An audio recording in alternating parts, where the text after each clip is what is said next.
Hello and welcome to another episode of Hooks and Dice. I'm Leona Croca. I have the front door open today for some sunshine and a breeze, so it's extra bright today. I hope it's not too bright for you guys. Uh, I've been really busy.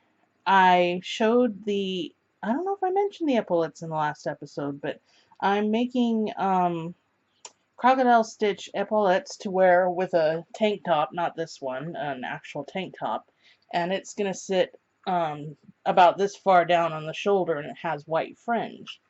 I showed the work in progress to a friend, and she said, "Oh, those would make great bikinis." Bikini season is here, and I can definitely use the money, so I am making bikinis.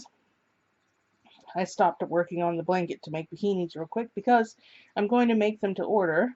This is the first cup of the first bikini that I'm making, and the colors aren't as vibrant in this lighting as they are in person. These kind of look almost blue. It's purple with green. And I've also got what's called Cafe Mocha. Let me turn it that way a little. There. And this color is called Surprise. And then I have white and some pastels. I've got orchid pink, mint, and lemon. And I'm working also on the primary colors, I should say. A nice red, a blue, and a yellow. So once I finish up the samples so that I can take photos of them for my Etsy account, I will finish up the bikini, and then I will post links probably next week. If not sooner, I might make a special episode just to post the links to the bikinis that I'll be selling, and I'll be selling them uh, basic bikini, or with beading or fringe, or with everything, beading and fringe. So it's quite an undertaking. This one cup here has taken almost an entire ball of yarn. Let me see. You can see this is what's left of the ball of yarn. It's not very much. But it'll be enough. I bought another ball of yarn in that color so I could finish it. So it'll be enough to finish one bikini. So 2 balls of yarn per bikini is about $5, and I am charging 50 for the bikini, and it's just the tops, it's not the bottoms.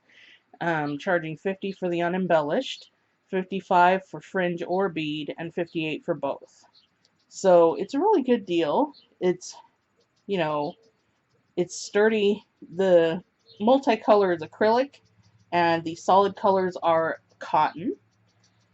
And I'm really having fun with this. It's labor intensive because it's the crocodile stitch, and I'm using a size 2.5 millimeter hook that was given to me by my future brother-in-law. Very good use I've put it to here. I've put it through the ringer. The hook was coated with something. I thought it was a steel hook let me take it out of the project that I'm working on. I thought it was a steel hook embedded in wood. It looks like bamboo. I think it is. The hook was shiny, so I'm like, steel, cool. No, it started flaking off on my project. And I didn't notice it first. I thought the glitter was from my couch, because I have glitter on my couch sometimes. That's just how it is. But then I noticed kind of a dull patch on the hook. And I looked closer and I saw that the shiny stuff was peeling off. So I took my embroidery needle and just scraped all along and scraped off all the whatever it was that was coating it, so it wouldn't keep falling off onto my projects. It's a great hook. I love it to pieces. It's a shame that it's not made of steel. Oh, I suspect it's not made of steel. For all I know, it is, and they just felt like putting something shiny on it. I don't know. But it's a great hook, and I enjoy it. Um, we didn't play last Friday because I was working on these bikinis, but we did play last Wednesday. And here I'm talking about D&D again. And I'm getting a wee bit frustrated that we keep not finding Baba Yaga. You know, that it's always another red herring. And I know that it's supposed to be that way, but I'm just like, let's hurry up and find her already. I want to find her so I can have some words with her, because my character does not approve. She's a paladin, and Baba Yaga is bad news to her. So she wants to get in there and have her words with her, and she doesn't care if she gets turned into a frog. She's gonna say some words. So it'll be interesting when that finally happens. I don't know if someone will try and clamp their hand over her mouth to stop her, but we're going to do everything we can to find her, and then once we get to a safe location, Atta's really going to want to have it out with her. Uh, let's see. Oh, I found the picnic blanket I was talking about last week, or at least what I have of it so far. Granny squares that, yeah, they're a little twisted here. So it's blue and white granny squares to make the picnic blanket, rows of it. And here is the watermelon applique that I made. Isn't that adorable? It's got a little bite out of it here from the ant. And the ant is right here. Did I tell you about that grin? Look at that evil grin. He's like, this watermelon is mine. He's huge. I mean, look at the watermelon slice and look at the ant. I probably should have made him smaller, but I'm going for comical, so why not a huge ant, The one disadvantage, or one problem, whatever you want to call it, is that I did not leave a stitch marker in the work. So I have no idea what size hook I was using, because it was my own pattern. Everybody knows how to make a granny square that are more than a beginner crochet. So I just made granny squares and made up my own appliques, which I tend to do. I tend to write my own patterns. And I didn't have the presence of mind to leave the hook. From the looks of the squares, I would say an H hook, possibly a G. So I'm going to have to make test squares in it again sometime soon. Well, maybe not sometime soon, because I packed all the yarn, consolidated all of my different boxes and bags of yarn into one box. Let me see if I can show you guys.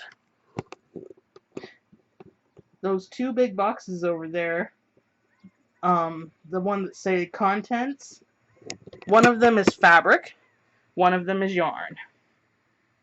It's to the full, stuffed, as in had to push it down to close it. So I hope that the moving company has dollies, because they're not going to be easy to lift. Thinking about putting my books in a box like that, but they would definitely need a dolly in order to move books like that. So might just get smaller new boxes to put them in. We're getting rid of all the old boxes we have, because my daughter's father figured out, oh hey, boxes aren't expensive, let's just buy new ones. And I'm like, it only took you 15 years to figure that one out. So we're slowly but steadily transferring all my stuff into a more consolidated group of boxes. So there'll be even less than what you see there by the time we're done, because I'm going to pack everything securely and label everything nicely so I know exactly what is where. And it's also helping me figure out what I'm missing. I'm still missing the capelet that I'm making. The black capelet with pineapple motifs and the red roses that have come across the brim of the cape. No idea where I put it. It must be in a box outside. I've got a storage unit outside. That's using the term loosely. It's a metal shed. It's terrible. So I want to bring my stuff in, but he wants to take it out. And I'm aggravated about that. We won't get into that. Anyway, today's game was kind of fun. I say kind of because the fairy dragon was annoying to my character. She isn't one for monkeying around, and the fairy dragon's all about monkeying around, so she had little patience for him. And one of our other players just loves the fairy dragon and used him to play some tricks on one of the people who was taking watch for the night. So most of the game was about what kind of tricks was being played. Did he fall for them? He kept waking up the guy that was basically paying the fairy dragon to play the tricks. So it was kind of funny. Yeah. Mondays aren't my favorite days, let alone my favorite game. So it was hard for me to get into it at first today, but as the day wore on, things mellowed out and I started to have fun. This weekend, in this past week, more of my friends have started playing Dominion, and they play against me individually, or we play as a group, and that's been a lot of fun, challenging each other. When you play Dominion, uh, after each game, it changes out the cards that you can use. So it's really a different game every time, and there's always a different strategy that you can use while playing. It's a lot of fun. So we enjoyed that. Let's see. I've shown you guys the bikinis and the blanket. I think that's about it for this week, actually. So, thanks for watching and have a great day.